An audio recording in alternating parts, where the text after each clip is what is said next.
Okay, for our next topic will be the special case of checks.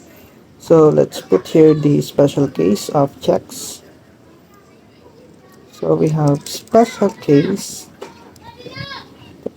special case of checks. For special case of checks, we have three important terms we need to remember.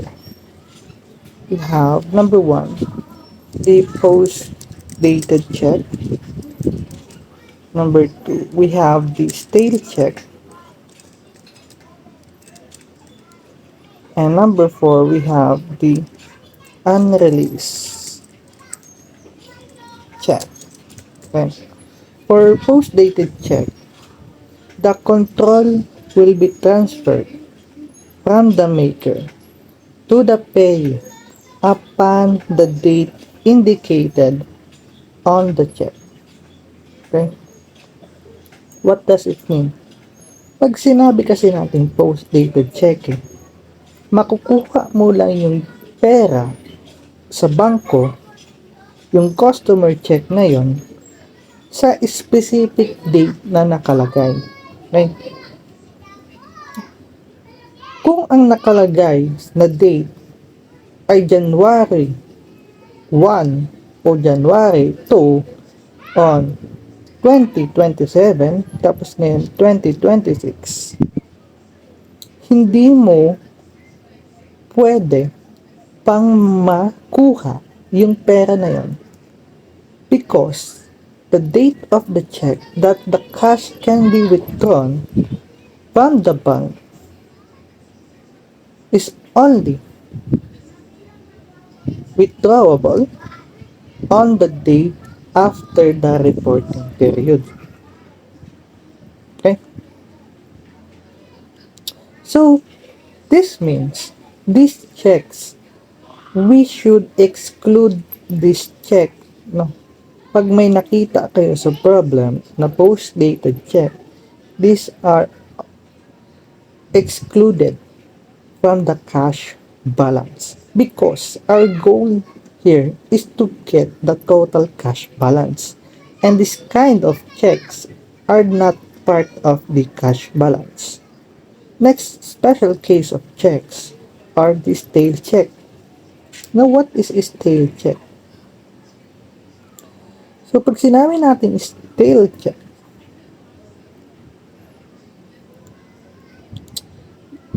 the control is lost.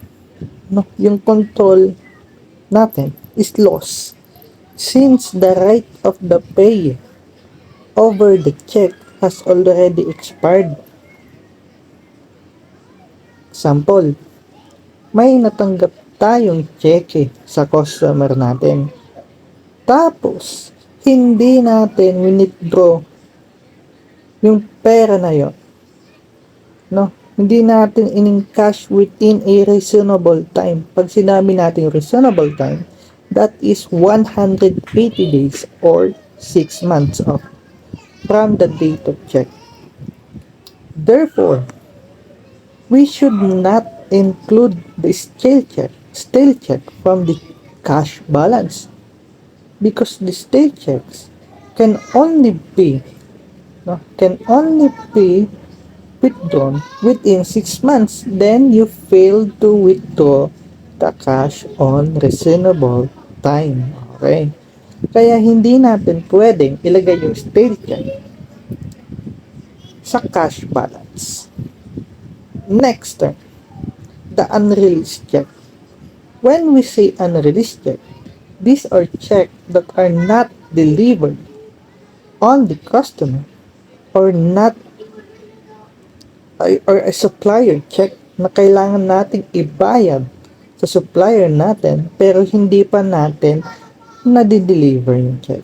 Kumbaga, yung check ay nasa iyo pa.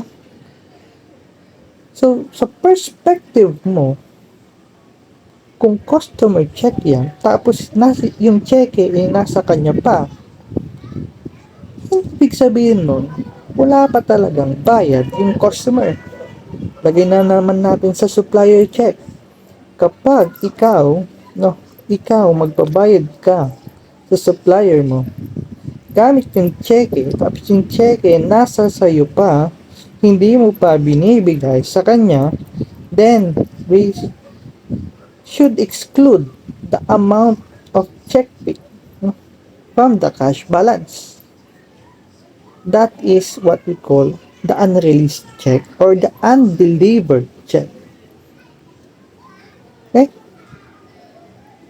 Gets? Okay.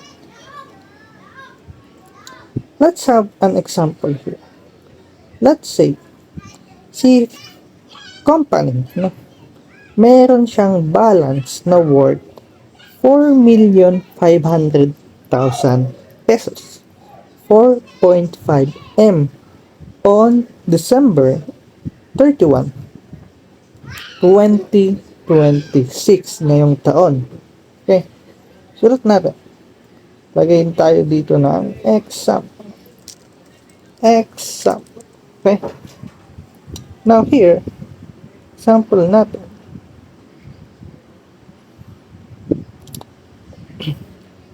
Si company natin, meron siyang amount na 4.5 M. No? This is the unadjusted balance. Hindi pa natin to na-adjust. Kailan yung date? Laging tandaan kailan yung date. Yung reporting period natin was December 30, 2026. Ngayong taon. Okay? Now, yung bookkeeper mo sa company, nag-report sa iyo na there are following customer check. Meron tayong mga customer check na may defect. Tapos, we're already included. Okay? Already included na yung balance. Let's say, for example, number 1, meron tayong check amounting to 500,000 pesos. Okay? Kaya yung date natin is on December 26, 2026. Himayin natin to. Meron daw tayong customer check or check na nakasama dito sa 4.5 M. Ilan yung amount? 500,000. Okay. Pero, yung date natin is December 26, 2026. Ngayon, ang tanong, ito bang 500,000 pesos are properly included on the cash balance na 4.5 M? Yes or no? The answer is yes. Why? Because December 26, 2026 pa. Inclusive pa siya ng taon. Kapag itong date na to nilagay natin 2027, that is the next reporting period, that is the time we should exclude the amount. Okay? Try natin yung letter B. What if same thing, check amount natin. Copy natin to. Huwag na natin copy. We have check amounting to 300,000. Buy natin yung amount. Dated January 4, 2027. Okay. Kung i-compare mo to sa nauna, ang date ngayon is for the next year. So that means we should exclude this one. Okay, these are excluded.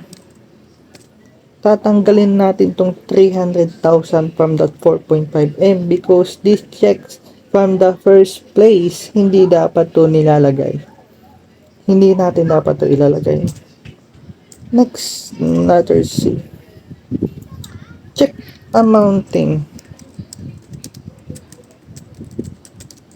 to 180,000 dated April 1, 2026.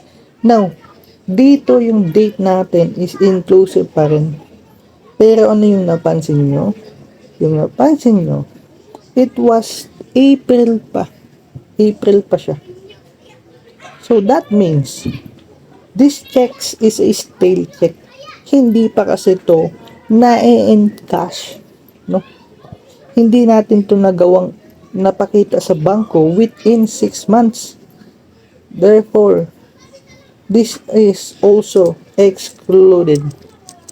Okay, mga binibini at ginoo. These are excluded, the 180,000. Therefore, yung 4.5M natin, i-minus natin sa 300,000. Minus natin yung 300,000, i-minus natin yung 180,000. We will get the amount of 4,020,000 pesos. Okay? That is the 4,020,000 pesos. That should be the correct amount. Okay? Please take note of the term already included. Nasama natin. Ibig sabihin, it's either tatanggalin natin or may mag-i-stay. Okay?